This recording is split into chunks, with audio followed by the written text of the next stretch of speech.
오늘 주인공의 이름은 유하이엔이라는 여성입니다. 남편을 따라 상해로 온 여자예요. 그녀는 가정주부로 평소에 집에서 두 아이를 돌봅니다. 이런 그녀의 남편 장일비, 상해에서 오토바이를 이용해 택시처럼 돈을 버는 일을 합니다. 넉넉한 집안은 아니었지만 그래도 부부 사이도 좋고 나쁘지 않았어요. 이 부부는요, 평소에 특이한 습관이 하나 있었습니다. 그건 바로 휴대폰 바꿔쓰기. 이게 화근이었죠. 2012년 7월 그날도 늘 하던 대로 이 두 사람은 핸드폰을 바꿨습니다. 내가 남편 폰을, 남편이 내 폰을. 그렇게 출근하는데 잠깐 손님 없이 쉴 때 이 남편이 심심하니까 아내 핸드폰을 뒤적이다가 앨범에 들어간 거예요. 거기서 우연히 한 4초? 아니 4초도 안 되는 흐릿하게 찍은 짧은 영상 하나를 보게 됩니다. 그게 바로 지금 이 영상인데 평범할 거 없어 보이는 짧은 영상. 그런데 이 영상을 본 남편은요, 머리를 한 대 강하게 맞은 것 같았어요. 이게 뭐야? 이 영상의 특이한 점 찾으셨나요? 집으로 돌아온 뒤 남편은 바로 이 영상에 대해 아내한테 물었습니다. 야, 이거 뭐냐? 이 남편 장일비 말에 따르면 지금 이 영상 안에 최소 아내까지 포함 지금 3명이 있다. 한 사람은 당신 핸드폰으로 이 영상을 녹화하고 있고 영상 속에 아내 당신 있고, 그리고 지금 맨 오른쪽 밑에 잘 보시면 침대 위쪽에 그림자가 하나 있어요. 여기 그림자가 있을 수가 없는 곳인데 사람이 서 있으니까 여기 지금 그림자가 있는 건데 이 그림자는 또 누구냐라는 거예요. 영상 속에 3사람, 너 말고 이 나머지 2명 누구냐? 이거 누가 찍은 거야? 그런데 이 안에 모른다는 거예요. 이거 뭐야? 나도 처음 보는데? 이런 영상이 있었어? 와, 이게 무슨 개소리냐. 네 폰에서 나온 건데. 하도 모른다고만 하니까 처음에 이 남편은요, 혹시 당신 누군가한테 협박당했어? 그래서 이거 찍은 거야? 위협받았어? 그런데 아니래요. 그럼 이 영상 속의 사람들은 뭔데? 아니, 그거 내가 어떻게 알아? 나도 이 영상 모른다고. 아니, 이게 정황상 상황상, 야, 너 딴 새끼 있냐? 딴 새끼랑 놀아나면서 이거 찍은 거야? 그런데 계속 그런 적 없다라고만 얘기하는 거예요, 이 아내가. 아니, 영상에 버젓이 있는데, 지금 이 영상이 남아있는데 뭐라고 하는 거야? 영상에 너 말고 사람이 더 있잖아 지금. 그런데 이 아내 적반하장도 유분수지. 자기도 막 열을 내는 거예요. 자기 친오빠한테 달려가서 오빠 그이가 나 바람 폈다고 막 몰고 의심에 미치겠어. 그러니까 이 소리 들은 친오빠가 몽둥이 들고 달려와가지고 다짜고짜 이 남편 장일비를 갖다 패버리는 상황까지 이어집니다. 이 남편은요, 이 상황 자체가 너무 화가 났어요. 그런데 어쩔 수 없이 우선은 그냥 묻어둡니다. 이 문제의 4초짜리 영상, 이 영상의 진실도 모른 채 말이죠. 그런데 이게요, 사람이 묻는다고 묻어집니까? 계속 머리에서 맴돌지, 의심만 커가지. 오히려 들키니까 이 여자가 자기 오빠를 방패막이로 쓴 것 같은 그런 느낌까지 드는 거예요. 이렇게 되니 답답하잖아요. 남편 술을 마시기 시작합니다. 앞서 언급했지만 이 남편 택시처럼 오토바이에 사람 태우는 일을 했어요. 술 먹으면 어떻게 되겠습니까? 운전 못하죠. 돈도 안 벌어오는 거예요. 술만 퍼마시고 들어와서 계속 너 그 영상 뭐냐고, 야 너 바람피지, 네가 어떻게 나한테 이럴 수가 있냐. 아내는 계속 아니라고 하고, 그러니까 술만 마시면 매일같이 싸우는 거예요. 아니, 싸우다 못해 자기 화에 못 이겨서 집 물건 다 때려 부수기까지 하는 겁니다. 계속적으로 아내가 회피만 하니까 이게 해결이 안 돼. 야, 이게 모르겠다고만 하면 끝이 나냐고. 이 영상 뭐냐고. 그러면 이 아내는 나도 모르겠다고. 이거 뭐야. 나도 모르는 거라고. 이렇게 영상의 진실은 풀리지 못한 채 무려 3달이라는 시간이 흐릅니다. 이 3달 동안 이 남편 마음속 의심의 씨앗 덩달아 계속 커졌죠. 그 의심의 씨앗은 커지고 커져 2012년 10월 21일 사단이 나고 맙니다. 이날 또 술에 엄청 취해가지고 꽐라가 돼서 들어온 거예요. 야, 너 솔직히 말해. 그 영상 너 바람피고 있잖아. 너 지금 내 연남 있잖아. 또 둘이 말싸움이 시작됩니다. 그 과정에서 화를 못 이긴 이 남편이 칼을 집어 든 거예요. 오늘 그냥 너 죽고 나 죽자. 모른다고 하면 끝이냐고. 영상에 지금 버젓이 남아있는데 이거 누가 찍은 거냐고. 나 바람 안 폈어. 나도 몰라. 정말 모른다고. 여러분, 이게 아내 핸드폰에서 나왔는데 아내가 모른다고 하는 게 솔직히 좀 말이 안 되는 상황이긴 하죠. 열받은 그는 칼을 잡고 휘둘렀습니다. 그런데 술 취한 상태였다 보니 칼을 놓쳤어. 바닥에 떨어진 거예요. 그러니까 바로 이 남편 옆에 있던 아령을 집어듭니다. 아령. 그 아령으로 이제 아내 얼굴을 갖다 쳐버린 거예요. 아내가 땅에 쓰러져 의식을 잃을 때까지. 아내의 얼굴이 피범벅이 되고 나서야 남편은 정신을 차렸습니다. 바로 자기가 경찰에 신고하고요. 이어서 바로 같이 일하는 친한 형한테 전화해요. 형 나 어떡해? 나 아내 때려 죽인 것 같아. 처음에 이 친한 형은요. 전화 받았을 때 남편 장일비가 술 취해 주정 부리는 줄 알았대요. 야, 무슨 소리야. 그런데 와서 보니까 엄마야 피범벅이 돼 있어. 그렇게 경찰 조사가 시작됐습니다. 그런데 이 와중에도 남편 장일비 마음속에 걸리는 게 있죠. 영상의 진실. 이건 누가 봐도 아내의 내연남이 내가 살고 있는 집에 들어와 내 아내를 찍은 거 아니야. 그럼 침대에 비친 또 다른 한 명은 모르지. 남자 둘에 아내 하나. 이렇게 놀아나고 있었을지. 정말 다행히도요. 경찰 조사가 시작되면서 이 사건의 불씨가 된 4초도 안 되는 이 짧은 영상의 진실이 밝혀집니다. 여러 조사와 신문 끝에 밝혀진 거예요. 자, 지금 영상 속의 이 장소는요. 정말 부부가 살고 있는 집 침실이에요. 확인 결과 당시 아내는 침대에서 십자수를 두고 있었습니다. 그리고 침대 옆에서 어린 아들이 놀고 있었대요. 그럼 이 딸은? 이 딸이요. 갑자기 엄마한테 그랬다는 거예요. 엄마, 내가 사진 찍어줄게.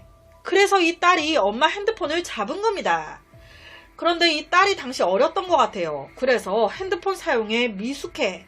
딸 딴에는 사진을 찍으려고 했는데 웬걸 조작 실수로. 우리도 그럴 때 있잖아요. 사진인 줄 알고 눌렀는데 영상일 때. 딱 요때가 그랬던 거예요. 엄마, 내가 사진 찍어줄게 하고 딱 눌렀는데 영상이야. 그와 동시에 이 엄마, 좀 그랬던 거예요. 내가 지금 얼굴 꼬라지가 이게 말이 아닌데 뭘 찍어. 그러니까 이제 찍지 말라고 하면서 얼굴을 가리면서 일어난 겁니다. 찍지 말라고. 그러니까 딸이 사진인 줄 알고 눌렀는데 영상이 된 그거인 겁니다. 그럼 영상 속 침대 위의 그림자는? 이건 혼자 놀고 있던 아들. 실제 이 영상 딱 끊어지자마자 지금 영상에서 엄마가 일어나잖아요. 딱 일어나자마자 딸, 너 나가서 놀고 와. 이 말이 이어졌는데 여기가 딱 잘린 거예요. 와, 그러니까 바람이 아닌 자신들의 어린 딸이 잘못 찍은 영상, 그거에 그 영상에 이런 피바람이 분 거예요. 이 엄마 입장에서도요, 여러분, 우리도 그럴 때 있잖아요. 우리 자식들이나 어린애가 내 폰을 만졌어. 뭐 조카가 내 폰을 만졌어. 후에 내가 앨범을 보니까 웬걸? 나도 모르는 막 알 수 없는 영상들이 뭐 짧게 찍혀 있거나 막 어린 아기가 지 얼굴에 막 찍어놨거나 뭐 이런 경우 우리도 몰랐잖아요.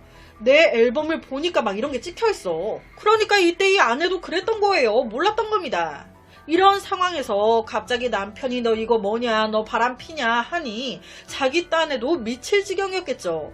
나 바람 안 피는데 이거 뭐야? 이 영상 뭐야? 나도 궁금하네. 그런데 제3자인 경찰이 하나하나 우리 사진 보면 속성 거기에 날짜 나오잖아요.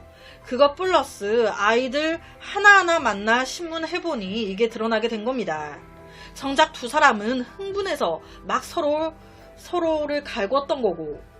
와, 이런 허무한 이게 뭡니까? 이 모든 게 드러나고 나서 이 두 사람 마음이 어땠을까요? 특히 남편의 마음이 어땠을까? 난 이것도 모르고 아내를 몰아세우다 못해 칼까지 들고 아령으로 그냥 아내 얼굴을 갖다 내리쳐버렸으니 정말 아내 얼굴을 볼 낯짝이 없었겠죠. 반대로 이 아내도 남편이 날 못 믿는 거 아니야 라는 생각에 더 괘씸했을 것 같기도 한데, 그런데 이 남편이 이 사건 전까진 굉장히 좀 잘했었나 봐요. 둘이 사이도 좋았었다고 하고. 그러다 보니 남편이 상해죄로 체포되고 나서 아내가 바로 좀 회복되자마자 감형해달라고 선처를 요구하는 편지를 막 썼대요. 제 남편은 일부러 그런 게 아닙니다. 모든 상황이 그렇게 만들었고, 술을 마시지 않았다면 이렇게까지 때리거나 하진 않았을 텐데, 저희 남편 이 사건 전까지 너무 가정적인 남편이었습니다. 저 괜찮습니다. 제가 남편을 용서합니다. 그러니 제발 선처를 부탁드립니다. 원래 법에 따르면 남편은 3년에서 10년 사이 형량이 나와야 돼요. 남편 역시도 이에 대해서 받아들이겠다고 얘기했습니다. 내가 정말 미쳤었다고, 아내한테 너무 미안하다고. 실제 남편이 감옥에 수감되고 나서 아내가 막 자신을 위해 편지를 쓰고 감형을 요구한다는 걸 알게 된 거예요.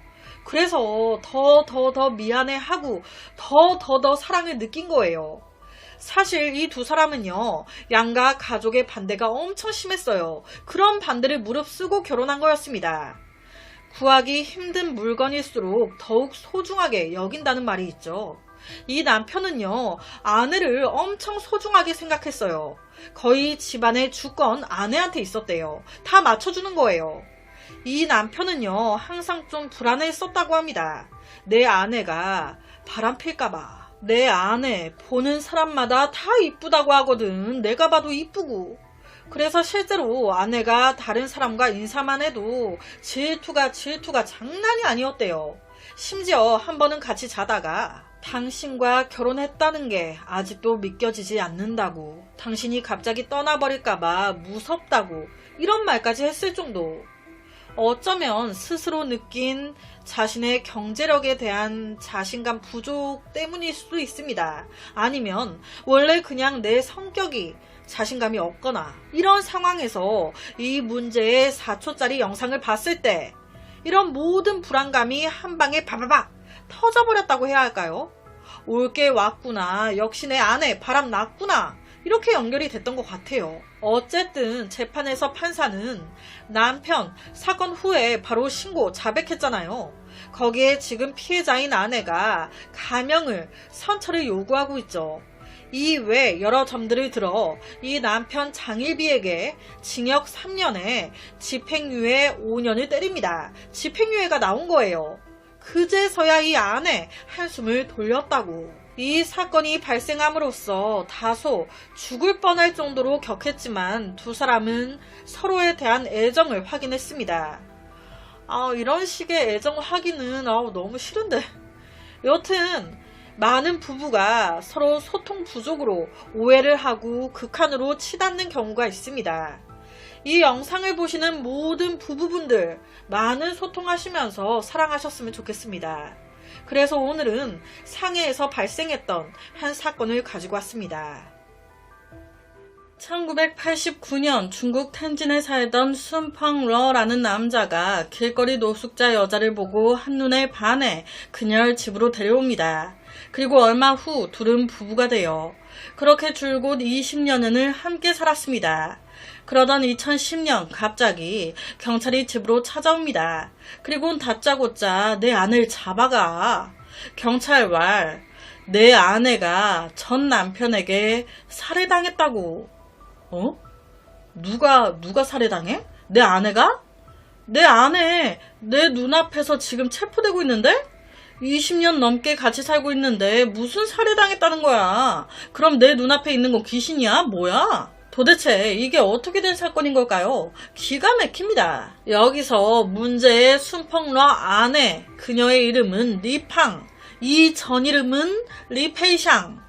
수찬성 출신 여자인데 1982년으로 돌아갑니다. 이때 이 여자 럭하이유라는 남자를 만나게 돼요.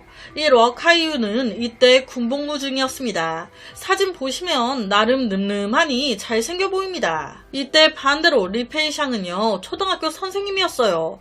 많은 사람들 눈에 이 두 사람은요, 그야말로 선남선녀였습니다. 그렇게 두 사람 사랑에 빠졌어요. 그리고 약혼까지 하게 됩니다. 아무래도 이때 럭하이유가 군 복무 중이었기 때문에 제대하고 결혼하려고 생각을 했던 거예요. 약혼 후에 그는 군대로 돌아갔습니다.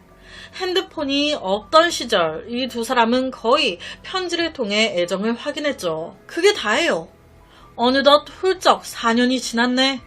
이때 럭하이유는 집으로 돌아가 서로 부모님에게 허락, 결혼 증명서를 먼저 받게 됩니다. 이때 럭하이유가 직업 군인을 하려고 했던 것 같아요. 그래서 우선 결혼식은 따로 안 하고 혼인신고 먼저 한 거예요. 그 후 럭하이유는 군대에서 2년을 더 보냈습니다. 이제 때가 됐어. 내가 항상 마음에 걸려 있었거든. 여자들 결혼식에 웨딩드레스 얼마나 고대하고 기대한다는데 난 아직 내 아내 웨딩드레스를 못 입혀줬으니 2년 지나 결혼식을 올리고 집을 합치기로 결정합니다. 그런데 결혼식 및 시댁 합가가 얼마 안 남은 시점에서 자 여기서 시댁 합가 여자가 남자 쪽으로 이제 들어가는 거죠. 이게 얼마 안 남은 시점에서 이 럭하이유 고향 친구에게 이상한 말을 듣게 됩니다. 아유, 네 와이프 얼마나 고생이 많았냐. 너는 군대에 가 있지. 홀로 임신까지 해가지고 아유 마음고생하다가 결국 유산까지 되고 야 그래도 이렇게 새 시작하게 돼서 얼마나 다행이야. 이 말을 듣자마자 럭하이유 굉장히 충격을 먹어요.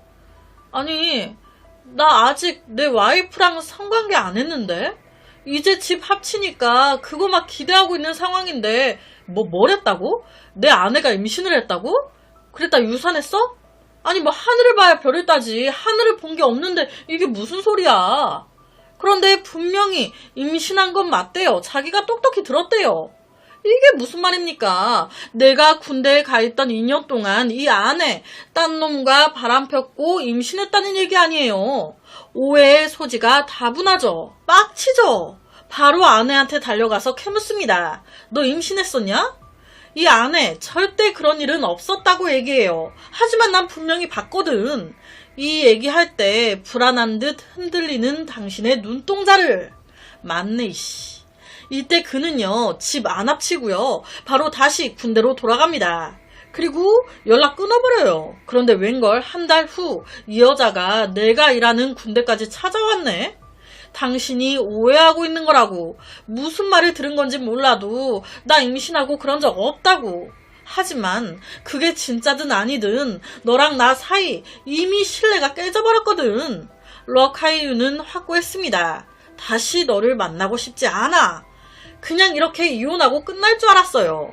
그런데 리페이샹은 포기하지 않습니다. 럭하이유 본집 부모님 집에 찾아가서 저 그이랑 군대에서 결혼식 올렸어요. 거짓말하면서 럭하이유 본집에 들어가 같이 살기 시작한 거예요. 이 시댁 부모님은요 둘이 이런 일로 헤어진 상황인 걸 전혀 모르고 있었습니다. 아 그래 같이 살자. 그렇게 2달이 지나갑니다. 이때 처음으로 이 부모님이 럭하이유 편지 받고 아시게 된 거예요. 둘이 헤어졌다고? 거기다 헤어진 이유가 리페이샹이 바람났다고? 임신? 이 뭔 개소리야. 얼마나 화가 납니까? 이 여자애가 우릴 기만한 거 아니야. 우리는 그것도 모르고 얼마나 우리를 만만하게 봤으면. 그래서 이 럭하이유 아버지가 그녀 앞에서 이 편지를 던져버려요. 그런데 여기서 그녀 황당한 행동을 하기 시작합니다. 갑자기 막 소리 지르면서 마을 길거리로 달려나가더니 사람들 다 들으라는 식으로 살려주세요. 럭하이유 부모님이 절 때리고 학대해요. 도와주세요. 와 이때 럭하이유 부모님이 할 말을 잃었대요. 뻔뻔하게 연기하고 있으니까. 여기에 플러스로 리페이샹 가족들까지 나섭니다. 어떻게 우리가 믿고 보냈는데 우리 딸을 학대할 수가 있냐. 우리 절대 가만히 안 있겠다 라고 하면서 그때부터 이 리페이샹 가족들이 럭하이유 가족들 욕을 엄청 하고 다니는 거예요. 당연히 럭하이유 가족들은 이 모든 상황 군에 있는 아들 럭하이유한테 알렸습니다. 네가 와서 상황 좀 진정시켜봐라. 이게 뭐냐 지금. 이 소리 들은 너무 놀랬겠죠. 바로 고향으로 달려옵니다. 그리고 양쪽의 두 부모님의 당사자 본인과 리페이샹까지 다 불러요. 명확하게 다 짚고 넘어가자. 그런데 여기서 러카이유 전혀 예상하지 못했을 겁니다. 이 만남으로 인해 자신의 삶 흐름이 완전히 바뀌어버렸다는 걸. 양쪽 식구들이 네가 잘났네 내가 잘났네 싸움이 난 거예요. 그런데 갑자기 리페이샹이 벌떡 일어나더니 문 밖으로 미친 사람처럼 뛰어나가네. 놀란 러카이유 바로 따라 나갔어요. 그런데 얼마나 빠른지 놓친 거예요. 여기서 문제가 발생한 겁니다. 뛰쳐나간 이 여자가 안 돌아와. 일주일이 지나도 안 들어오고 그러다 10일째가 됐을 때 오라는 애는 안 오고 경찰이 리페이샹 부모님을 찾아옵니다. 요 근처 강둑에서 여자 시신이 한 구 발견됐습니다. 몸이 오랫동안 젖어 있었기 때문에 육안으로는 신원 확인이 불가하긴 한데 아무래도 그 시신 리페이샹 같아서요. 시신 확인을 좀 부탁드립니다. 그렇게 부모님이 시신 확인을 하게 되는데 웬걸 이 시신 손가락에 반지를 끼고 있네? 우리 딸도 이 손가락에 반지 끼고 있었는데 우리 딸 맞네. 그렇다면 누가 리페이샹을 이렇게 만들었을까? 마지막에 도망가는 리페이샹을 러카이유가 쫓아갔잖아요. 거기다 서로 갈등이 있었죠. 러카이유가 쫓아가서 리페이샹을 죽였네. 그리고 못 찾은 척 연기한 거네. 따라서 러카이유 살인 혐의로 체포됩니다. 그가 경찰 신문을 받고 있을 이때 리페이샹 가족들은요 너무 화가 났던 거예요. 그래서 복수하겠다고 가만 안 두겠다면서 수십 명의 사람들을 데리고 러카이유 집으로 쳐들어옵니다. 다 때려 부수고요. 가져갈 수 있는 거 다 가져가요. 와, 정말 러카이유가 리페이샹을 죽인 걸까? 그는 당연히 억울하다 얘기했습니다. 그러니 마지못해 경찰은 다른 부서와 연합, 시신 부검을 할 수밖에 없었죠. 결과는 당연히 아니었죠. 어라? 시신 나이가 48살로 나온 거예요. 리페이샹 24살인데. 그렇게 억울함이 풀린 겁니다. 옥살이를 감옥살이를 2년이나 가까이 한 후에 말이죠. 부검을 왜 이제 했는지 모르겠어요. 제 생각엔 계속 부검도 안 하다가 수감 상태에서 이 러카이유가 계속 억울함을 호소하니까 했던 것 같아요. 2년 가까이 지난 후 증거 불충분으로 무죄 석방이 된 러카이유. 하지만 모든 연예인 사건들도 그렇잖아요. 사람들은 결과 잘 안 보거든. 체포될 때만 기억하지. 이미 마을에서 러카이유 아내를 죽인 개쓰레기 살인범이 돼 있어. 나 무죄로 풀려났는데 이미 이 고정관념 안 바뀌는 거예요. 내가 억울하게 수감돼 있던 그 2년 가까이 되는 시간 동안 계속 이 리페이샹 가족들이 나 플러스 우리 가족들을 욕하고 이상한 소문을 막 퍼뜨리고 다녀가지고 사람들이 다 싫어하는 거예요. 러카이유와 친했던 친구마저도. 자, 여러분, 여기서 짚고 넘어가야 될 건요. 러카이유가 무죄로 풀려난 건 강둑에서 발견된 여자를 죽이지 않았다는 게 증명돼서예요. 아직 이 아내 리페이샹 발견되지 않았습니다. 즉, 러카이유가 살인범이 아니라는 것도 모르는 거예요. 내 억울함을 풀려면 이 아내를 찾아내는 수밖에 없어. 난 아내를 죽이지 않았거든. 거기다 리페이샹 가족들 너무 괘씸해. 그 사람들의 유언 비어 때문에 우리 가족들이 너무 피해를 봤거든. 이것도 나 피해 보상 받아야겠어. 그래서 관련 부서에 청원을 넣습니다. 이래저래 억울하다 해명해달라. 하지만 관련 부서에서 이 요구 받아들이지 않습니다. 앞서 언급했지만 당신 아내 아직 못 찾았잖아. 고로 남편인 러카이유 당신 여전히 책임이 있어. 당신 억울하다고 얘기 못해줘. 와, 이 말 듣고 기절할 뻔했대요. 나 지금 2년 가까이 억울하게 옥살이 했어요. 이거에 대해서 정부에선 일말의 말도 없었습니다. 미안하다는 말조차도. 그런데 이렇게까지 나와? 거기다 더 억울한 상황이 이어져요. 직업 군인이었어요. 그런데 아내가 실종되면서 당신에게도 책임이 있을 수 있다. 조기 제대를 요구합니다. 일자리를 잃은 거예요. 와, 정말 머리가 아팠겠죠. 이제 좀 살만해지나 했더니 와, 그는 미처 상상도 못했습니다. 한 여자한테 이렇게까지 시달리게 될 줄은. 그러면서 다짐한 거예요. 내 너를 꼭 찾아내고 말겠다. 우선 자금이 필요했습니다. 그는 집 가업을 물려받아 지역에 작은 약국을 열어요. 일정 기간 돈을 모읍니다.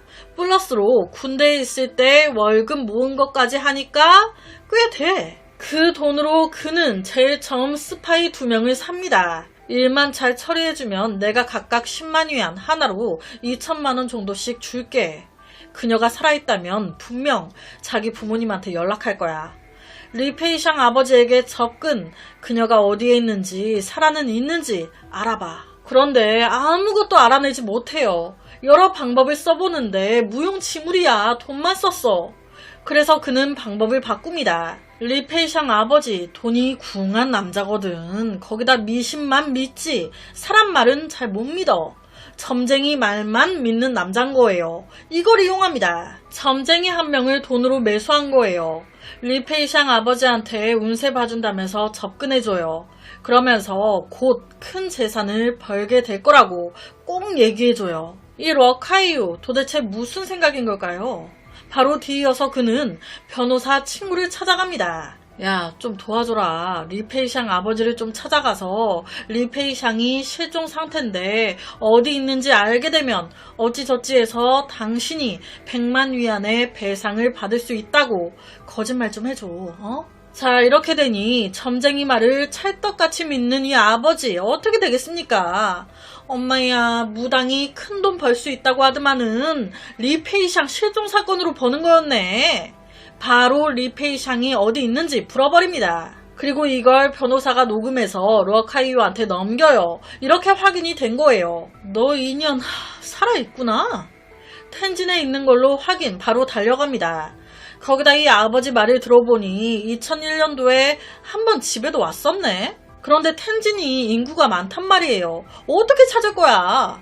20일 이상을 그냥 흘러보냅니다. 그렇게 그가 포기하려고 할 때 와, 하늘이 도와주네. 눈앞에 리페이샹과 비슷한 여자가. 이때 그는요 바로 덮치지 않습니다. 경솔하게 행동했다가 또다시 이도저도 안 될 수 있으니까 이때 그는 조용히 뒤로 빠지고요. 경찰에 신고해요. 그렇게 경찰이 2010년 실종된 그녀를 잡은 겁니다. 어디서? 맨 처음 언급했던 순펑러 집에서. 이때 그녀는 리페이샹이 아닌 리팡이라는 이름으로 살고 있었어요. 더 충격적인 건 이미 가정을 꾸려가지고 대학생이 된 아들이 있어. 도대체 이게 뭐 어떻게 된 걸까요? 알고 보니까 사건의 그날 막 소리 지르면서 집에서 뛰쳐나갔잖아요.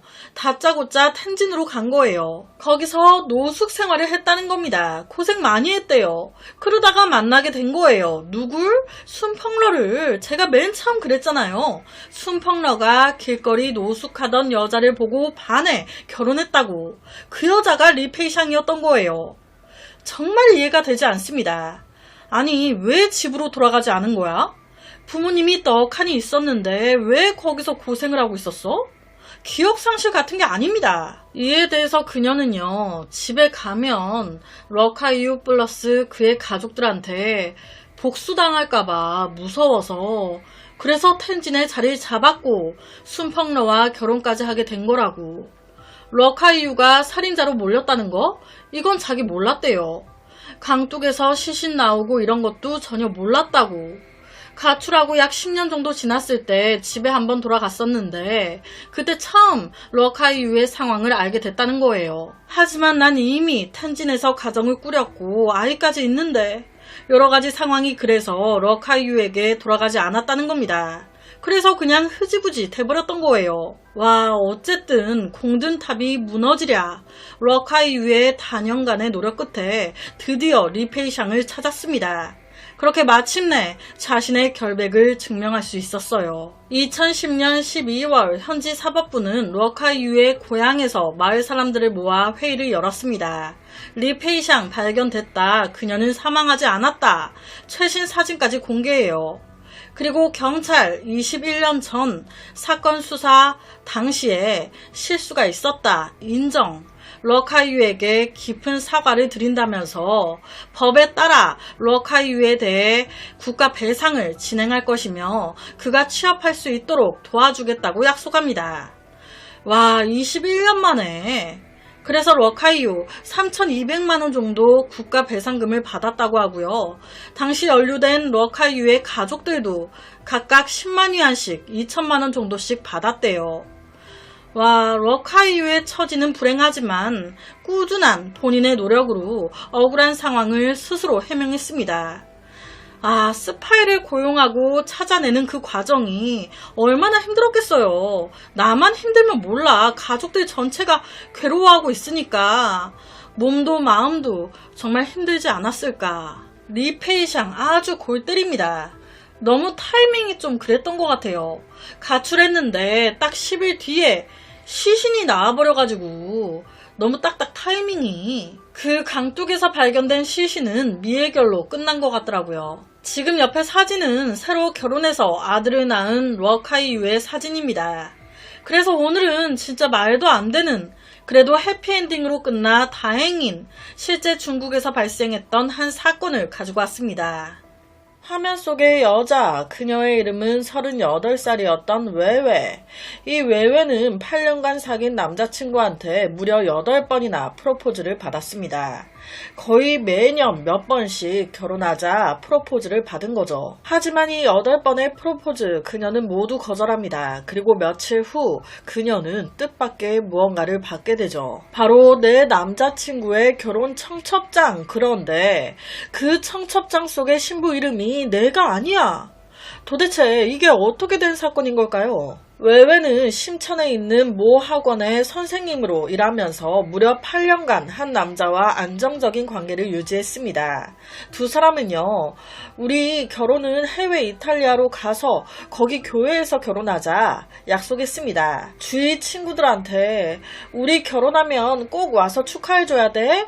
라는 말도 심심찮게 하고, 긴 연애 기간만큼 주위 사람들 역시도 당연히 이 둘 결혼할 줄 알았죠. 그런데 웬걸 얼마 전 그녀의 남자친구 8번째 프로포즈를 거절당한 후에 증발하듯 어디론가 사라져버렸습니다. 그녀는요, 갑자기 사라진 남자친구를 찾기 위해 막 수소문했어요. 그 과정에서 보게 된 거예요. 내 남자친구의 결혼식 청첩장을. 이 무슨 막장 드라마야 뭐야. 그 청첩장 속의 결혼 날짜는 바로 내일. 신부는 내가 아니고. 그녀는요, 이때까지 8년간의 세월이 쓱 지나가면서 눈물이 막 차올랐어요. 나한테는 일말에 뭐 헤어지자 뭐 하자 말도 없이 이게 지금 뭐 하는 거야? 그럼 나랑 만나면서 양다리 걸치고 있었다는 거야?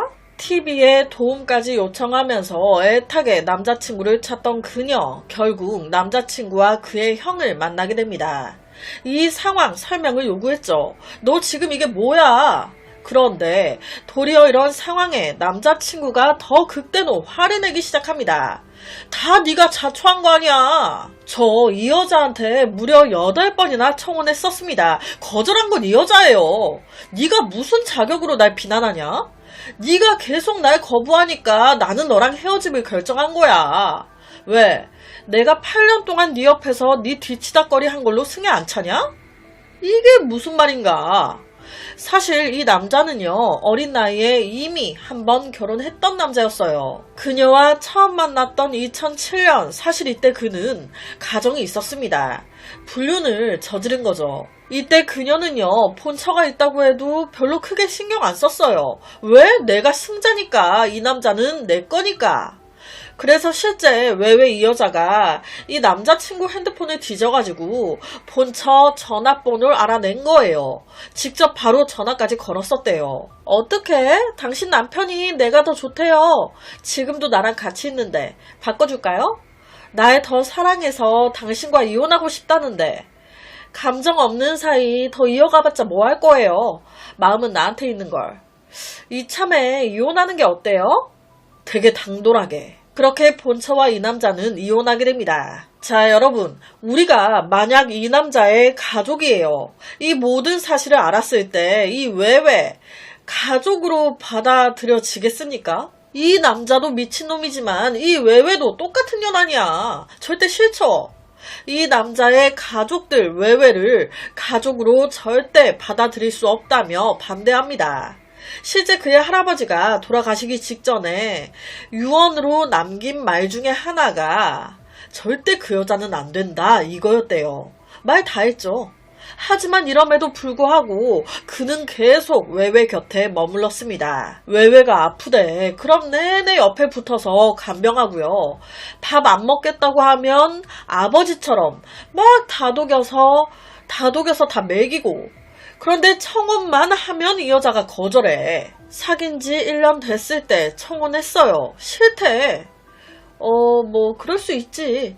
2년째에 또 했어요. 또 싫대. 시간이 더 필요한가? 3년째에 또 했어요. 또 싫대. 이게 시간이 가면 갈수록 화가 나는 거예요.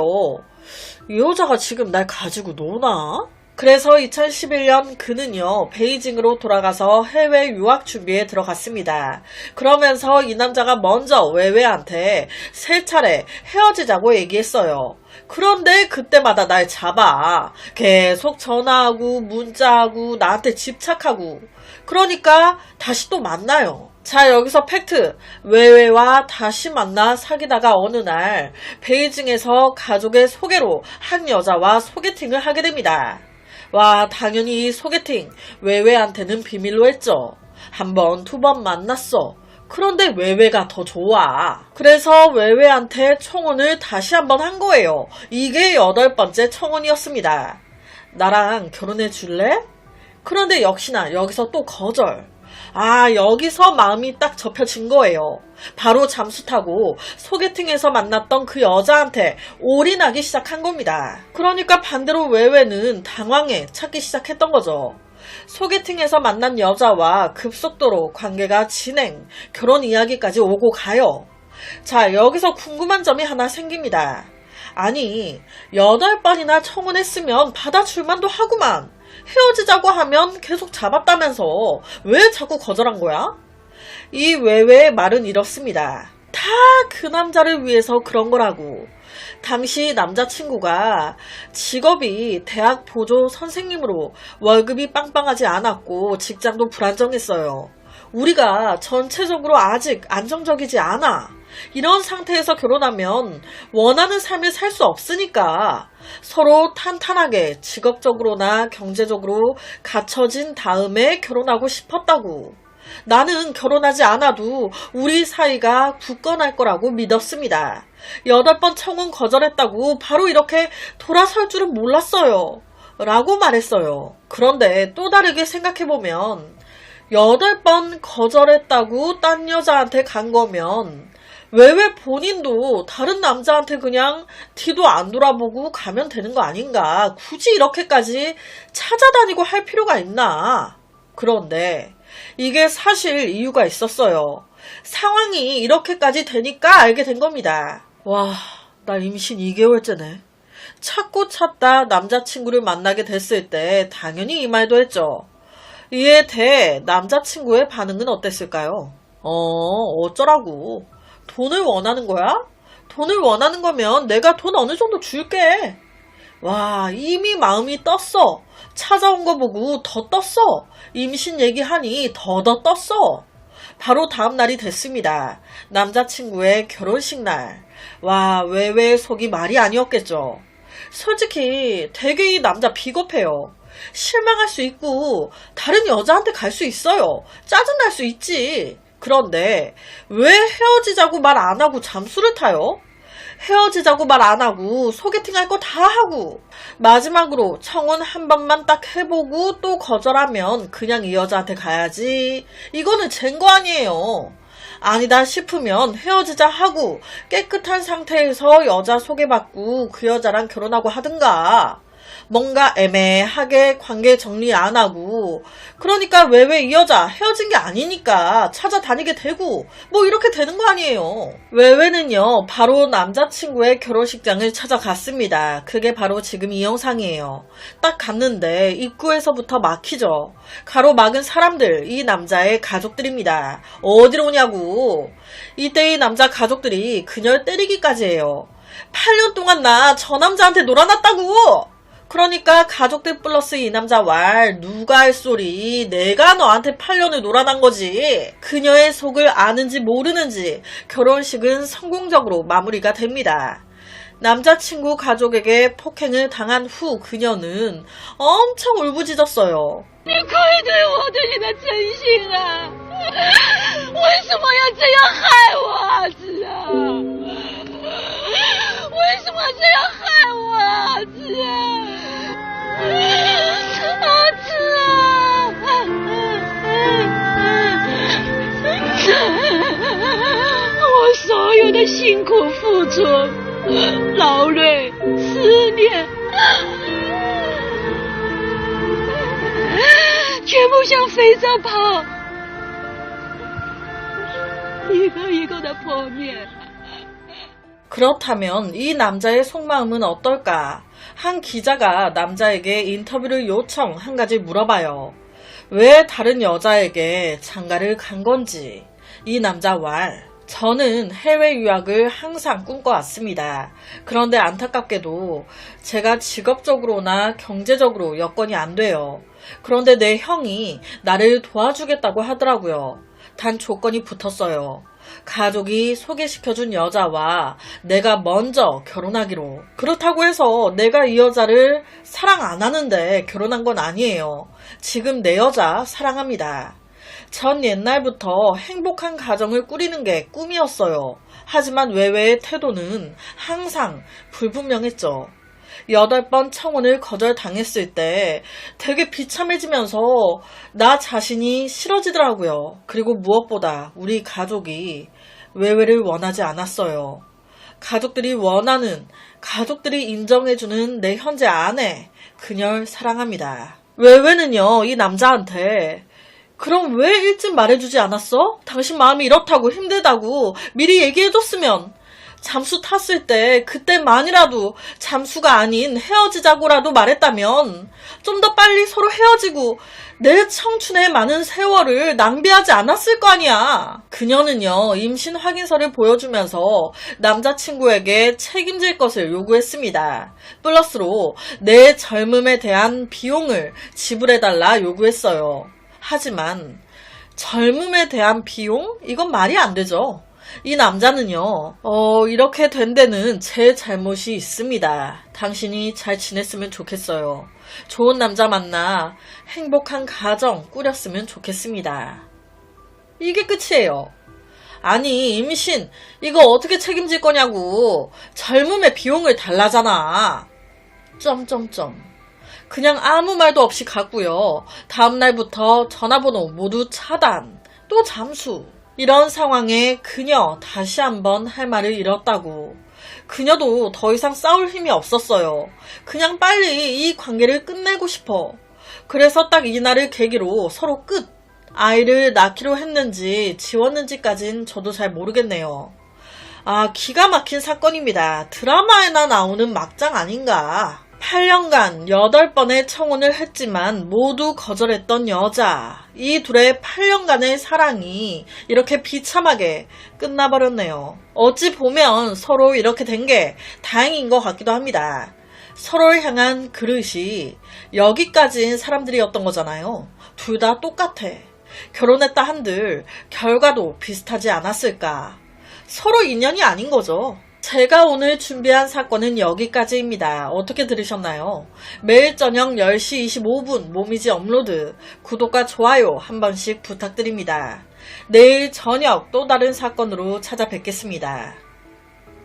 중국 허베이성 신지시 출신의 슈 할아버지. 이 할아버지는 약 10년 동안 이곳에서 다른 사람을 대신해 창고를 돌보는 일을 해왔습니다. 플러스로 약간의 화물 운송까지. 그에게 사건이 닥친 건 2017년 5월 7일. 이날 오후에 슈 할아버지는 물건을 배달하기 위해 자신의 차를 운전했습니다. 아무 문제 없었어요. 정상적인 도로 주행. 그런데 이때 이 할아버지 눈에 길가에 있는 어린 꼬마 아이가 눈에 들어옵니다. 지금 화면에 보시는 것처럼 아이가 도로 갓길에 아슬아슬하게 서 있어요. 아니, 놀고 있어요. 지금 한 발자국만 잘못 나오면 차에 치이는 거거든요. 이거 딱 봐도 위험하잖아요. 찬성이 너무 착했던 슈할아버지, 이걸 그냥 지나칠 수가 없었던 거예요. 애가 큰일 나면 안 되니까. 이 꼬마 아이 근처로 속도를 줄입니다. 그리곤 아이 쪽으로 막 소리 질렀어요. 애야, 여기서 놀면 안 돼. 위험해. 안으로 들어가. 너 엄마 어딨어? 하지만 아이는 말도 못할 정도로 어려 보였고 근처에 어른들은 하나도 안 보이고, 그러니까 어쩔 수 없이 슈할아버지가 아이 근처에 차를 세운 거예요. 이때 할아버지는 차마 차에서 내리지는 못했어요. 그렇다고 이 아이를 내 차에 태우는 것도 좀 이상하잖아요. 내가 차에서 내려 애를 막 어찌 이동시켰어요. 그런데 엄마 아빠가 왔네? 그럼 어찌 자초지정을 다 설명해야 되는 상황이 돼버리잖아요. 여러분, 이 할아버지 일하고 있었습니다.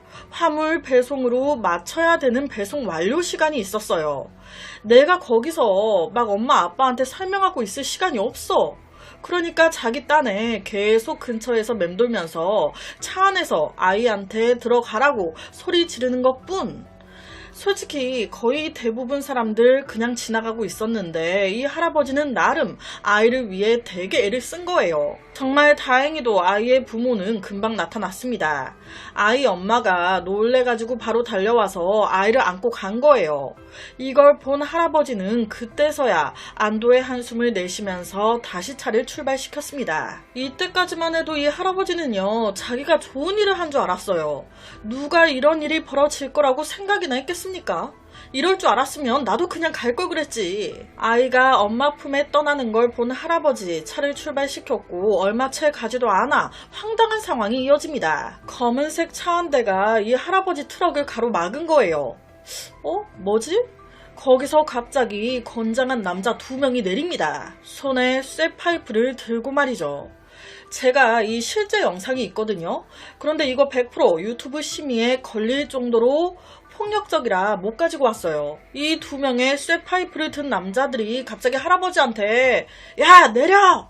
막 창문을 쇠파이프로 내려치고 난리를. 이게 무슨 상황이야. 결론은 이 할아버지 갑자기 영문도 모른 채 이 2 남자 손에 끌려 차에서 내려집니다. 그 후에 이 2 남자의 무차별적인 폭력이 시작돼요. 도대체 날 왜 때리는 거야? 이 2 남자는요, 때리면서 연신 거듭 반복해 말했습니다. 네가 감히 내 새끼를 유괴하려고 해? 네가 감히? 이 인신매매범 새끼, 너는 오늘 잘못 걸렸어. 너 오늘 나한테 뒤졌어. 와, 여기서 이 할아버지도 캐치하신 거예요. 설마 지금 이 2 남자 나를 어린아이 유괴하는 인신매매범으로 유괴범으로 생각하고 있는 거야? 범죄자로 착각하고 때리고 있는 거예요. 이런 상황에 할아버지는 설명하고 싶었습니다. 무슨 얘기 하는 거냐고. 나 그런 사람 아니라고. 아이가 다칠까봐 보고 있었을 뿐이라고. 그런데 차에서 끌어내려지자마자 쇠파이프와 발, 주먹으로 미친 듯이 때려대는데 이미 눈깔 돌아있는 사람들한테 내가 막 소리 질러봤자 귀에 들어오겠습니까? 이 새끼가 그 말 믿을 줄 알고 야, 이 새끼 변명하는 거 봐라. 네가 덜 맞았지? 안 들어먹히는 거예요. 내 말을 듣지도 않아. 와, 이 슈 할아버지를 폭행했던 2 남자는요, 다름 아닌 길가에 있던 어린 아이의 아버지와 삼촌이었습니다.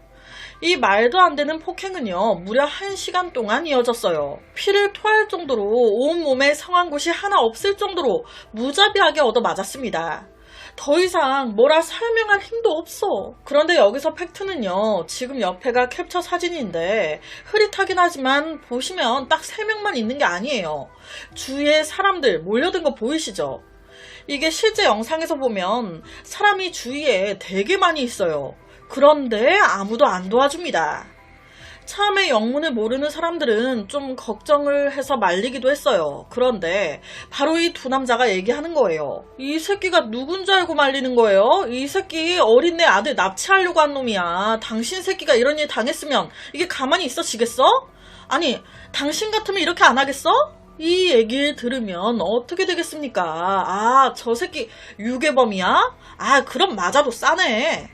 그래서 다 구경만 하고 말리질 않은 거예요. 오히려 잘한다고 박수 갈채까지 보냈대요. 그러니까 이 할아버지 입장에서는 아닌데, 날 구해줬으면 좋겠는데 내가 신고할 수도 없어. 구경꾼들도 신고 안 해주고, 아, 나 이대로 죽는구나 싶었겠죠. 1시간 이상 맞았어요. 숨이 진짜 깔딱깔딱. 정말 이 사람 몇 대 더 맞으면 죽을 것 같아. 이 정도까지 되니까 구경꾼 중에 몇 명이 시신을 보기는 좀 그렇거든, 무섭거든. 그때서야 신고를 한 거예요. 경찰이 현장에 도착했을 때 이 할아버지는요, 진짜 거의 기절로 반 죽은 상태였습니다. 하지만 정말 다행히도 응급처치로 정신을 차려요. 하지만 다신 스스로 걷지 못하게 됐습니다. 평생 휠체어 타고 다녀야 한다고. 와, 슈 할아버지는요, 갈비뼈 13개가 다 부러지고요. 거의 몸 전체 심각한 타박상. 가족의 보살핌을 받아야 하는 상태. 와, 이게 무슨 일입니까? 슈 할아버지 가족들 놀래서 달려옵니다. 血进了，身上全部都血糊了，手上全部都是血。我哥怎么这样子？怎么这么？ 분노가 안 올라올 수가 없죠. 아니, 아이가 위험하게 놀고 있어서 나름 도와주려고 했던 것 뿐이에요. 이 행동이 왜 이런 말도 안 되는 상황으로 이어진 걸까? 폭행의 주범 아이의 아버지 장모모, 그의 말에 따르면 이날 엄마가 일로 바빴대요. 그래서 아이를 아빠 장모모한테 맡긴 거예요. 아빠가 아이를 데리고 친구들 만난다고 밖으로 나왔네. 아, 여기서 친구한테 빠진 겁니다. 친구랑 얘기하는 게 애 보는 것보다 더 재밌거든. 아이를 방치한 거예요. 막 얘기하다 보니 아이가 없어. 그래서 놀래가지고 남편이 아내한테 어떡하냐, 아들 없어졌다. 이 소식을 들은 엄마 열받죠. 놀래가지고 아이를 막 찾으러 다닌 거예요. 그러다가 발견한 겁니다. 어디서? 도로 갓길에서. 이렇게 아이를 안고 딱 돌아가자마자 그녀는요, 잔소리 안 할 수가 없죠. 지금 뭐 하는 거야? 애가 유괴범한테 납치될 뻔했잖아. 네가 아이 아버지가 맞아? 조금만 늦었으면 큰일 날 뻔했다고. 이 얘기를 아빠인 자기가 딱 듣는데 그 순간 엄청나게 가슴이 뛰면서 막 너무 화가 나. 어떤 새끼가 우리 아들을 납치하려고 해? 감히 내 새끼를? 아이를 납치해 돈을 버는 새끼들은 반 죽여 다시는 이 집 못하게 만들어놔야 돼. 그래서 아내한테 그 차 번호 뭐냐, 무슨 차냐 물은 뒤에 바로 차를 몰고 뒤쫓아 갔다는 겁니다. 그 후에 이런 일이 벌어진 거예요. 와, 결론은 자기들끼리 오해한 거 아니야. 그래서 엄한 사람 잡은 거 아니야. 이 슈 할아버지의 가족들은요, 절대 용서할 수 없다. 그들을 가만두지 않겠다. 이 슈 할아버지는요, 정신이 깨어난 후에 막 울면서 뭐라고 했냐면, 때린 놈들도 놈들인데 내 주위에서 구경하고 있던 구경꾼들, 내가 그 생각만 하면 더 눈물이 난다고. 내가 차에서 강제적으로 끌어내려져 쇠파이프로 맞고 막 살려달라고 그렇게 애원하는데 그 누구 하나 날 도와주지 않았다고. 다 서서 구경만 하고 있었다고. 내가 그 모습이 잊혀지지가 않는다고. 아, 이 모든 사실을 알게 된 가해자 아이 쪽 가족들이 여러 차례 병원을 찾아왔습니다. 정말 죄송하다고, 용서해달라고, 우리가 10만 위안 배상할 의향이 있다고. 여기서 10만 위안 하나로 약 2천만 원 정도 가까이 돼요. 여러분, 이게 용서가 되겠습니까? 경찰이 조금만 더 늦게 왔으면 죽었을 가능성이 커요. 슈 할아버지 플러스 가족들 돈 필요 없다, 용서 못한다. 지금 이 옆에 남자, 이 남자는요, 이 슈 할아버지의 아들입니다. 이 아들은요, 아버지를 끔찍히 생각하는 효자였어요. 이 아들이 자기 아버지 맞는 장면, 이 CCTV 영상을 보고 얼마나 억장이 무너졌겠어요. 실제 이 아들이 너무 잔인합니다. 앞으로 무서워서 누가 감히 좋은 일을 하겠습니까? 라고 말했대요. 슈 할아버지 역시 나를 유괴범으로 오해해 지들 딴에 뭐 교훈을 주고 싶었다고? 이딴 게 교훈이야? 절대 용서 못한다. 치료비 플러스 정신적인 피해 보상까지 모두 걸 거라고 얘기했어요. 그렇게 이어진 재판 결론은 폭행한 아이의 아버지 그리고 삼촌 모두 징역 8년 선고되고요. 슈 할아버지 치료비 전액 가해자 쪽에서 부담 플러스 슈 할아버지의 정신적인 피해까지 보상하라고 판결이 내려집니다. 아니, 그런데 진짜 이 사건, 이 할아버지가 잘못한 건 없잖아요. 이 사건이 언론화되고 나서 한 기자가 슈 할아버지가 있는 병원에 찾아가 인터뷰를 한 거예요. 그때 이 할아버지 만약 그런 일이 다시 일어난다면, 아이가 또 갓길에서 혼자 놀고 있다면 난 또 똑같이 아이 곁을 맴돌며 들어가라고 하거나 내려서 옮겨주거나 어쨌든 내 나름 또 아이를 구하는 걸 선택할 겁니다. 아이는 죄가 없으니까요. 라고 말했대요.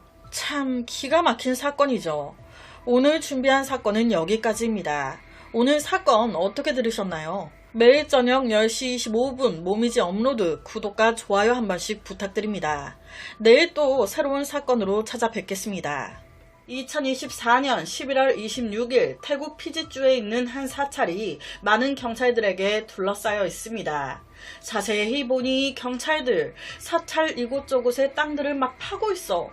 곧이어 한 정자 밑에서 정사각형의 큰 나무 상자 하나가 나옵니다. 그 상자 길이만 무려 2m에 달하는 긴 약간 관 같은 모양이에요. 역시나 뚜껑을 열어봤더니 거기에 썩은 한 남자의 시신이. 아니 도대체 이 남자는 누구이며 왜 이 사찰 정자 땅 밑에 이렇게 묻혀 있었던 걸까? 놀라운 건 여기서 경찰 멈추지 않았다는 거예요. 계속 사찰 이곳저곳 땅들을 더 파봅니다. 그랬더니 웬일이야, 똑같은 관들이 계속 나와. 파헤치면 칠수록 이 관의 수가 늘어납니다. 한 정자 밑에서만 총 5개의 관 발견. 여기서 팩트는 이 사찰 안에 이와 같은 정자가 여기뿐만이 아니라는 거예요. 14개의 정자가 더 있는데 와 설마 여기 밑에도 다? 다 파봅니다. 결과는 모든 정자 밑에서 총 41구의 시신이 발견됐습니다. 41구? 41명이 죽어서 여기 묻혔다는 거야? 그런데요, 이게 끝이 아니에요. 경찰은 수색 범위를 더 확대합니다. 이 사찰에 승려들의 마음을 수련하는, 명상할 수 있는 장소가 있었어요. 약간 오두막 같은 곳? 거길 파보고 이리저리 다 수색을 해본 거예요. 그 결과 거기서만 32구의 시신이 더 발견됩니다. 마음을 수련하는, 어느 곳보다 깨끗하고 순수해야 할 곳에서 시신 32구라뇨. 여기서 몇 가지 의문점이 생깁니다. 이 죽은 사람들 모두 누구이며 어디서 온 거지? 이 사람들 언제 죽은 거야? 이 사람들의 죽음과 매장, 이 사찰의 승려들과 관련이 있나? 경찰은요, 바로 이 사찰의 총괄 승려를 찾아갑니다. 그 사람은 샤이폰이라는 승려. 이 승려는요, 입을 다물어요. 그러니까 더 이상하죠. 태국에서 승려는 사회적 지위가 높다고 합니다. 그러니까 경찰이 마음대로 잡아다가 막 할 수가 없어. 그래서 경찰은 발견된 73구의 시신을 조사하기 시작합니다. 이 관 속에 있던 건요, 썩은 몸뿐만이 아니었어요. 그들의 사망 증명서도 함께 있었습니다. 그러니까 바로 신원 확인도 된 거예요. 보니까 이 사찰에 승려가 되기 위해 막 공부하는 견습생도 있고 그 견습생의 가족들도 있어. 사찰의 승려가 되기 위해 공부하는 견습생의 시신, 그의 가족들 시신, 이 사찰에 모두 묻혀 있었다. 이 사찰은 무엇을 위한 곳인 걸까요? 지식을 전하고 신앙을 보호하기 위해 존재하는 걸까? 아니면 범죄를 은폐하기 위해 존재하는 걸까? 70명이 넘는 사람들을 왜 죽인 거지? 그러나 이 이후에 조사에서 경찰은 특이한 점을 몇 개 발견합니다. 이 70명이 넘는 피해자들 모두 살해당했다고 생각했어요. 그런데 살해당했다면 100% 있어야 할 무언가가 없는 거예요. 그게 뭐? 피해자들 몸에 구타 흔적이나 방어흔, 저항흔, 약물 반응 등등이 전혀 안 나온 겁니다. 그럼 왜 죽은 거야? 살인사건이 아니라는 거야? 그리고 또 하나, 피해자 중에 승려 견습생이 있었어요. 이 사찰 안에 누군가 연쇄살인을 벌인 거라면 견습생이 제일 만만하고 손쉬웠겠죠. 여기까진 그럴 수 있어요. 그런데 지금 그 견습생의 친척도 죽었잖아요. 이게 이상한 거예요. 굳이? 그리고 또 하나, 보통 범인들은 범죄를 저지른 후에 걸리지 않기 위해 어떻게든 은폐하려 합니다. 그래서 범인도 땅에 묻었죠.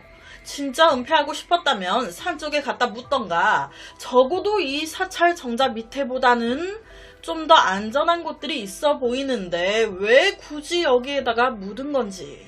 그리고 시신 32구는 신성하게 명상하는 곳에서 발견됐어요. 사람들이 많이 드나드는 곳에. 도통 심리가 이해가 안 되는 겁니다. 경찰은요, 사찰을 좀 더 상세히 수색하기 시작합니다. 그 결과 더 충격적인 무언가를 발견해요. 사원 내부에 큰 연못이 있네? 그런데 그 연못에 물만 있는 게 아니야. 큰 연못에 악어가 600마리가 있는 거예요. 600마리. 연못 가쪽에 크게 울타리를 다 쳐가지고 이 600마리 악어들을 가둬둔 겁니다. 아니, 사찰에 사람 시신만 73구에 악어만 600마리, 이거 뭐냐? 바로 드는 생각이, 혹시 이 시신 73구 악어 먹이로 주려고 악어 먹이용으로 죽인 거야? 이 사건은요, 태국 내에서, 아니 우리나라 플러스 해외에서까지 엄청 화제가 됩니다. 그러면서 일부 사람들은요, 이 사찰의 승려들 인육을 먹고 있는 거 아니야? 인육 먹고 막 악어의 기운을 흡수한다 해야 할까요? 악어 앞에서 막 명상하고. 그렇지 않고서야 사찰과 73구의 시신 그리고 악어들 연결이 안 되니까. 이 악어는 피지주의 상징이라고 합니다. 그래서 실제 많은 사원에서 악어를 가두고 기른대요. 경찰은 바로 사원 승려들을 불러 신문에 들어갑니다.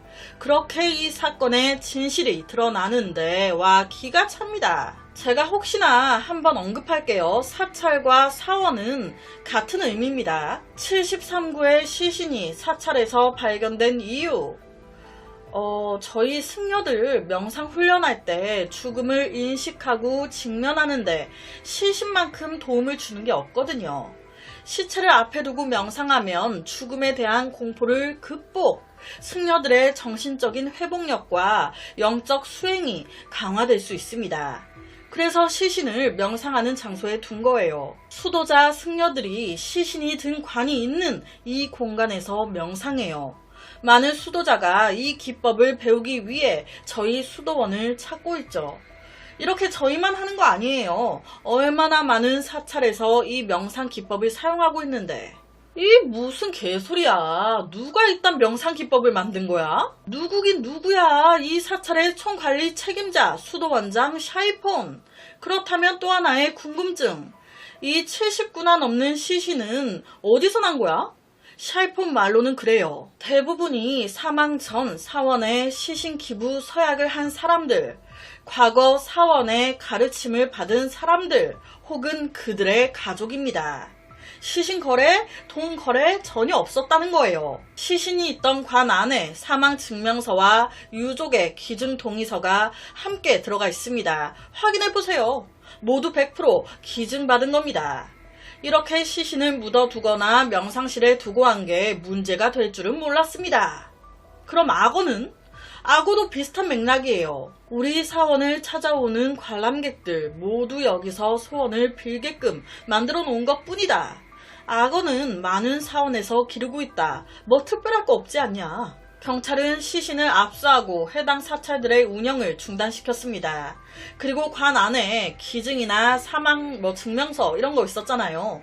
그 가족들한테 다 일일이 전화해서 진짜 기증해 준 게 맞는지 신원 확인 및 확인 절차에 들어가요. 그런데 여기서 안타까운 게요. 이게 연쇄살인은 아니잖아요.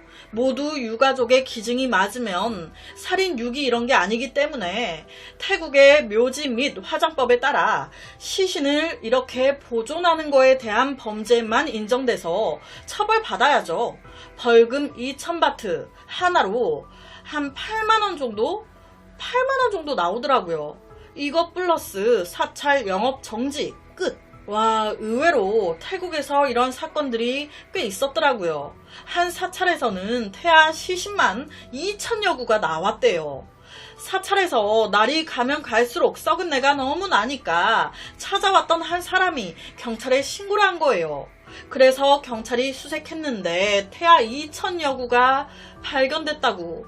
이건 또 무슨 일이야. 오늘 이 사건이 2024년 11월 26일, 그러니까 약 한 달 전에 발생한 사건이에요. 그래서 현재 하나하나 기증받은 게 맞는지 확인 작업 중으로 결론이 난 건 없는데, 기증받은 걸로 확인되면 벌금 2,000바트로 끝나는 거죠. 그래서 오늘은 부처님이든 하느님이든 이런 행동, 이런 짓거리한 이들을 벌하면 벌했지 좋아하실 것 같진 않은데 싶은 한 사건을 가지고 왔습니다.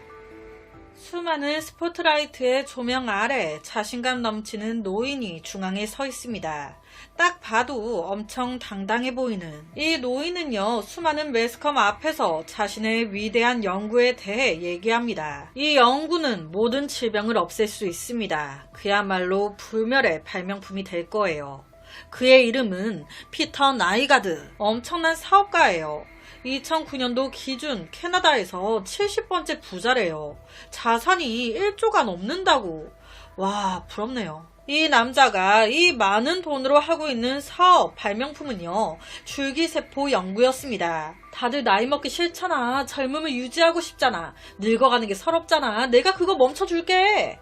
젊음 플러스 불멸의 상태를 유지시키는 것, 그게 피터의 연구 목적이에요. 그는요, 이 연구에 자신의 많은 돈과 노력을 투자했습니다. 그 결과 약간의 성공이 있었대요.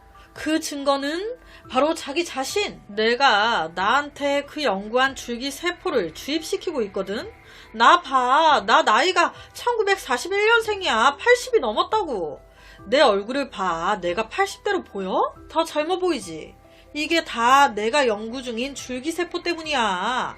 나 지금 기력, 체력도 청춘 그 절정의 순간과 똑같아. 그는요, 바하마 정부에서도 내 연구를 듣고 투자하고 싶다고. 바하마 정부에서도 내 연구를 인정, 협력해주고 있다 얘기합니다. 내 줄기세포 연구, 사회적 기적이 될 것이다. 이 소식에 정말 많은 언론사들이 몰려들었습니다. 일부 평론가들은요, 그가 감히 현실에 도전했다고 말하기도 했어요. 꿈을 향해 도전하는 위대한 남자. 영원히 젊음을 유지하는 것 모두의 꿈이죠. 하지만 인류를 이롭게 하는 기술의 이면에는 사실 말도 안 되게 희생된 수많은 무고한 여성들, 사람들이 있었습니다. 그는요, 80이 넘었어요. 이제 살 날보다 갈 날이 더 걱정되는, 생각되는 나이죠. 여러분, 돈의 맛이요, 정말 무섭대요. 이 남자 부자예요. 다 나를 보면 납작 엎드려. 세상이 내 위주야. 내 마음대로 돌아가. 지금 너무 편하고 너무 행복한데 이 생활 끝내고 싶겠습니까? 나는 지금이 천국 같은데 권력과 부가 가져다 주는 최고의 즐거움과 헤어지기 싫은 거예요. 그런데 내 몸은 점점 늙어가. 나 죽어가잖아. 이게 용납이 안 되는 겁니다. 그래서 연구를 시작한 거예요. 그는요, 죽지 않기 위해, 젊음을 유지하기 위해 무고한 수많은 여성들을 유인하고 납치하고 성관계를 가졌습니다. 응? 죽지 않기 위해 수많은 여성들과 성관계를 했다? 아니, 80이라며. 그럼 더 빨리 죽을 것 같은데? 여자들을 꼬드겨서 자기 집으로 데리고 와요. 성관계 해요. 그 여성 수가 얼마나 많은지, 누가 누군지 이름이 뭔지 기억도 안 나. 그래서 그는 자기와 성관계한 여자들 데이터베이스를 만들었습니다. 거기에 관계한 여성들의 키, 관계할 때 느꼈던 감정, 여자들 표정, 얼굴 생김새, 체형, 몸 특징 등등을 다 기록해요. 무려 7,500명을 말이죠. 그러니까 이 남자 7,500명 여성들과 성관계를 한 거예요. 이거는 살아있는 것도 기적 아닙니까? 자, 여기서 드는 생각이 있습니다. 임신이라고 하는 게요, 피임을 제대로 해도 적은 확률로 되는 경우가 있어요. 거기다 부자랑 관계했단 말이에요. 내가 여기서 아기 낳아가지고 들러붙으면 얼마라도 떼어 먹을 수 있지 않겠나라고 생각한 여자들, 그 7,500명 중에 몇 명이라도 없었겠습니까? 즉, 이 중에 임신된 여자들 없었겠어요? 여자들 상당수가 임신합니다. 그런데 이거는요, 피터가 원한 결과예요. 내가 임신하라고 7,500명이랑 한 거거든. 왜? 임신해서 신생아를 낳아야 내가 그 신생아한테서 줄기세포를 얻지. 불멸을 위한 줄기세포 연구. 그 연구에는 꼭 신생아의 줄기세포 조직이, 탯줄의 혈액이, 태반의 무언가가 필요하거든. 제대열, 탯줄, 태반. 그래서 7,500명 여자랑 하고 다 임신시키려고 한 거예요. 그러니까 이 남자한테 여자, 신생아 아기는요, 내 자식이 내 여자가 아닌 거예요. 내 불멸을 위한 연구에 필요한 재료일 뿐. 원하는 거 뽑고 그냥 버리는 겁니다. 최악이죠. 신생아한테 필요한 여러 가지 뽑잖아요. 그거 어떻게 조합해서 그 주사를 자기한테 놓는 거예요. 이런 행위 정말 역겹고 짜증나지만 말도 안 되지만 어쨌든 여자도 좋다고 따라붙어 성관계를 가졌고 임신했고 아이를 죽인 것도 아니거든요. 줄기세포 제대열이나 태반 이런 것만 뽑아서 자기 몸에 넣은 건데 이게 참 괘씸하지만 범죄라고 보기에도 좀 애매한 거예요. 양 보호자들의 동의를 얻었어. 이 모든 악행은 자기 나라 캐나다가 아닌 대서양의 아름다운 섬 바하마에서 일어났습니다. 여기 변두리 쪽에 2.4 헥타르 규모의 땅이 있는데 여기에 상벽을 쌓아 대저택을 지었네. 이 집주인이 누구? 피터 나이가드. 이 대저택에는요, 침실만 12개, 테니스장, 배구장, 나이트, 영화관 다 있대요. 그야말로 작은 동네 같다고. 그러니까 나갈 일이 없게끔 만들어 놓은 거예요. 하나의 감옥같이. 실제 집 주변은 철조망으로 둘러싸여 있었습니다. 감시 카메라 또한 수십 대. 이곳에 있는 사람들 자유롭게 돌아다닐 수 없습니다. 마음대로 들어오고 나가는 것도 더더욱 불가능하죠. 로즈라는 이 여자는요, 피터의 개인 안마사예요. 피터의 악행을 바로 옆에서 다 지켜본 사람이기도 하죠. 언론에 비춰진 피터의 모습은요, 영락없는 성공한 사업가, 심도 있는 정부 협력자. 하지만 실제 피터는 방탕하기 짝이 없는 놈이었습니다. 어린 아이든 나이가 있든 뭐든 여자고 몸매만 좋으면 다 집으로 끌어들이는 거예요.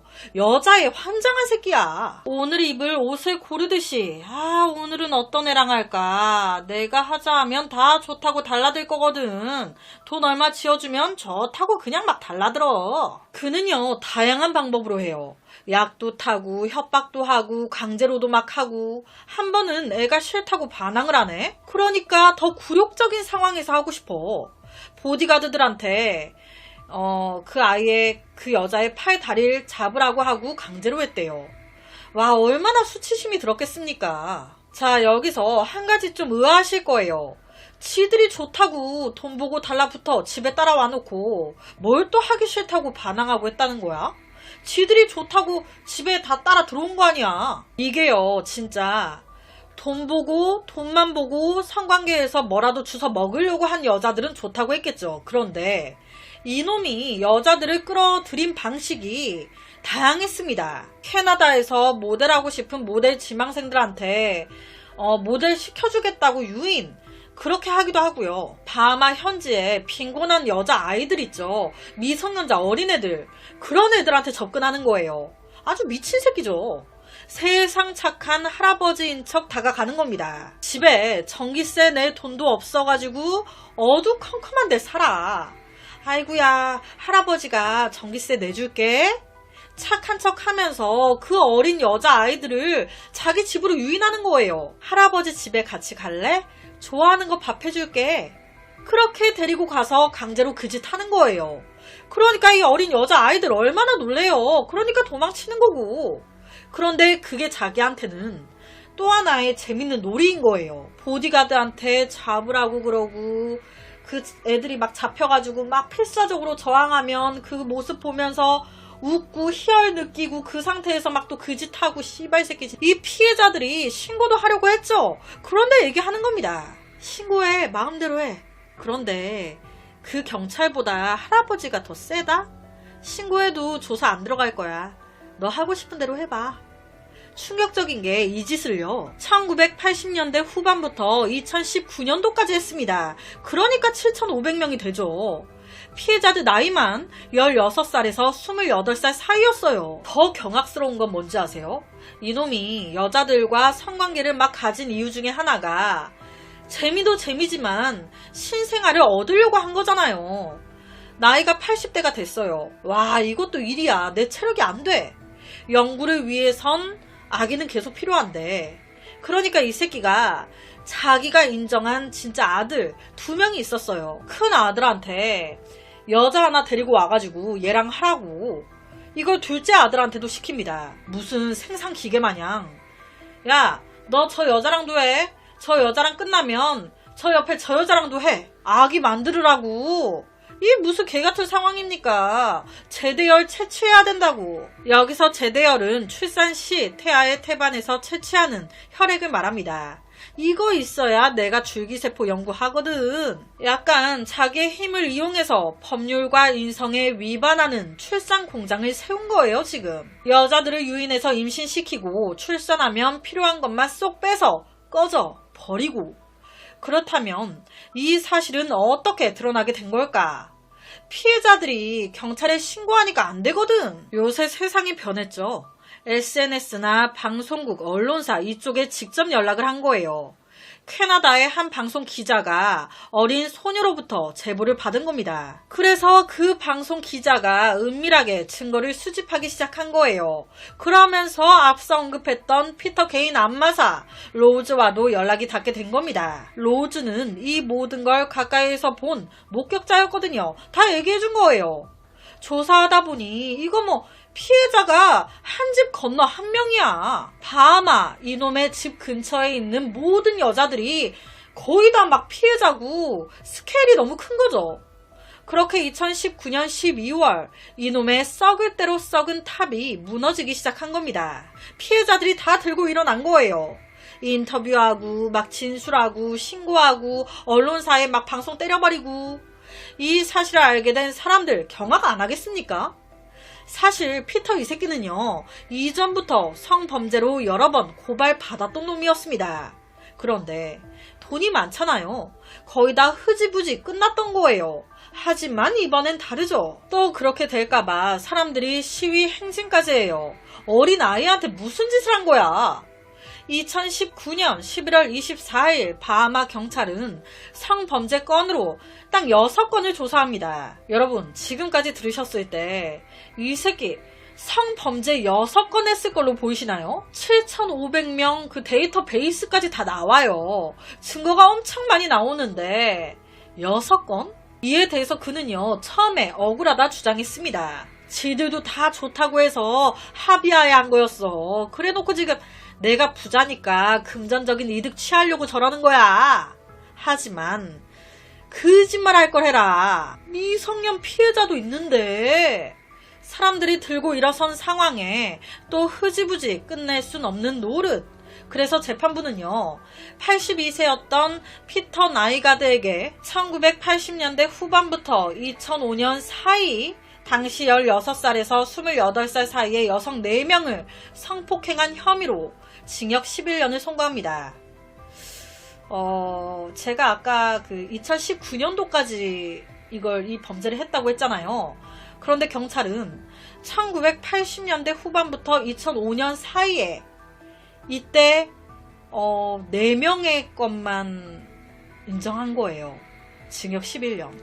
나머지는 여자들이 스스로 들어가서 한 거 아니냐, 뭐 서로 합의하에 한 거 아니냐, 뭐 이런 식으로 된 것 같아요. 얼마나 이 새끼가 징했으면 선고받고 나서 피터의 친아들이 그랬대요. 자신의 사업 재능을 다른 사람을 착취하는 악행에 사용했다고. 유죄 판결 너무 찬성한다고. 지금이라도 정의가 실현돼 너무 다행이라고. 오죽하면 지 친아들조차. 거기다 제가 앞서 그랬습니다. 이놈이 언론에 막 줄기세포 연구하고 있다 막 주절주절 거리면서 바하마 정부에서도 날 도와주기로 했다고. 그런데 이에 대해서 사건 다 터지고 바하마 정부, 우린 그런 적 없다. 피터의 줄기세포 연구에 우린 전혀 투자하지 않았다고 발뺌대요. 개같은 새끼 진짜. 생명을 가지고 뭔 짓을 한 거야. 2020년 그의 회사는 완전히 파산했습니다. 그가 한때 건설했던 비즈니스, 아기 생산 플러스 줄기세포 연구 역시도 사람들의 분노와 경멸 속에 무너졌어요. 너무 최악인 것 같아요. 지 딴에 너무 아쉬웠겠죠. 너무 행복하니까 죽고 싶지 않았겠지. 영원히 이렇게 살고 싶었겠지. 참네.